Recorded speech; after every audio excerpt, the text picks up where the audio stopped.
ہم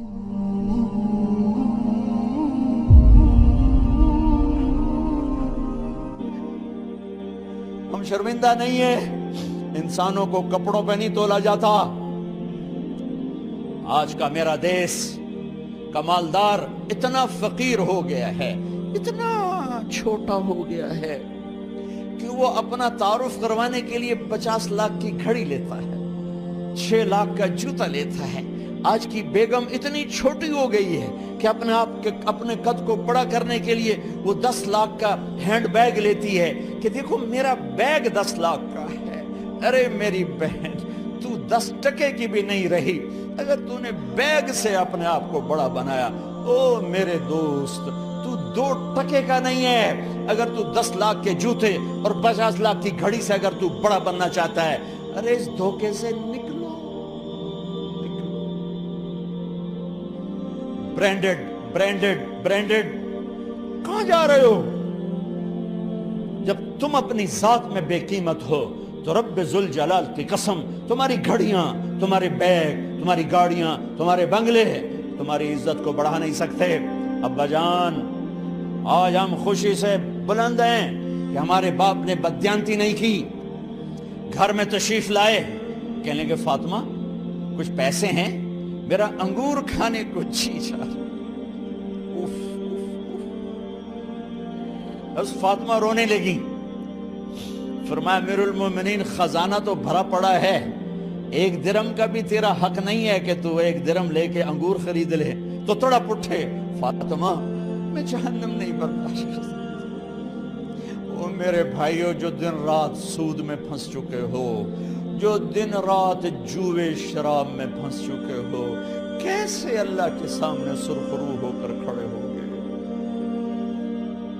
ایک رات گھر میں تشریف لائے، بچیاں، بیٹیاں، منہ پہ ہاتھ، کپڑا رکھا، دوپٹہ رکھا منہ پہ، اور بات کریں۔ آپ نے پوچھا ارے کیا ہوا تمہیں، یہ منہ پہ کپڑا کیوں رکھتے ہو؟ تو خاموش ہو گئی، لیکن گھر کی خادمہ رو پڑی۔ کہا امیر المومنین، آج آپ کی بیٹیوں نے کچا پیاز توڑ کے اس سے روٹی کھائی، سالن کھائی، اور میرے آج کا تاجر کہتا ہے جھوٹ نہ بولوں تو کاروبار کیسے؟ میرا افسر کہتا ہے رشوت نہ لوں تو گزارا کیسے کروں؟ تو عمر بن عبدالعزیز پھس پہ ہچکیوں کے ساتھ روئے کہ میری بچیوں، میں تمہیں بڑے اچھے کھانے کھلا سکتا ہوں پر میں جہنم کی آگ برداشت نہیں کر سکتا۔ بھائیو، اس بندے نے اپنے آپ کو ذبح کر دی، اللہ کو راضی کرنے کے لیے ذبح کر دی، اپنے ذات کو، اپنے جذبات کو، اپنے احساسات کو۔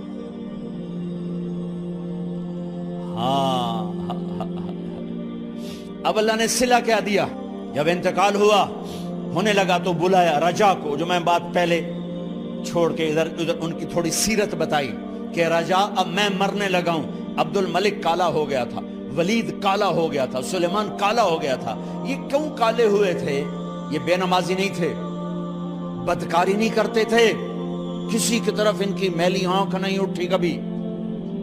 یہ ظالم تھے، ظالم، انسانوں کا خون پیا، مال میں خیانت کی، اس پر اللہ نے چہرے پھیر دیے۔ آج عمر بن عبدالعزیز جا رہا ہے کہ دیکھو میں جا رہا ہوں، مجھے دیکھو میرے ساتھ کیا ہوتا ہے۔ ان کا انتقال ہوا، ان کی میت قبر کے کنارے رکھی گئی اور اب نیچے اتارنا ہے۔ سلیمان کی میت کو اتارنے لگے تو ہلنے لگا اور عذاب قبر پہلے شروع ہو گیا۔ عمر کی میت کو جب قبر کے قریب کیا گیا،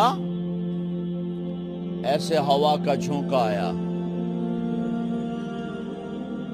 ایک پرچہ ایسے لہراتا ہوا یوں آیا، یوں آیا، یوں آیا اور عمر کے سینے پر گر گیا۔ لوگ کٹھے ہو گئے، پرچے کو کھول کے دیکھا گیا تو اس پہ لکھا تھا بسم اللہ الرحمن الرحیم، براءۃ من اللہ لعمر بن عبد العزیز من النار۔ یہ پروانہ ہے اللہ کی طرف سے اس کے بندے عمر کے لیے کہ اسے جہنم سے نجات کی خوشخبری سنا دی جائے۔ آہا، مرنا ہو تو یوں مرو، اللہ ایسی موت دے دے۔ کہتے ہیں پھر میں نے ان کو قبر میں اتارا، جب قبر میں اتارا تو کیا دیکھا؟ میں نے کفن کی گرہ کھولی تو چہرہ قبلے کی طرف، اور یوں لگا جیسے 14ویں رات کا چاند قبر میں اتر آیا ہو۔ اور آخری بات کرتا ہوں، میرے بھائیوں بہنوں، اپنے اللہ سے صلح کر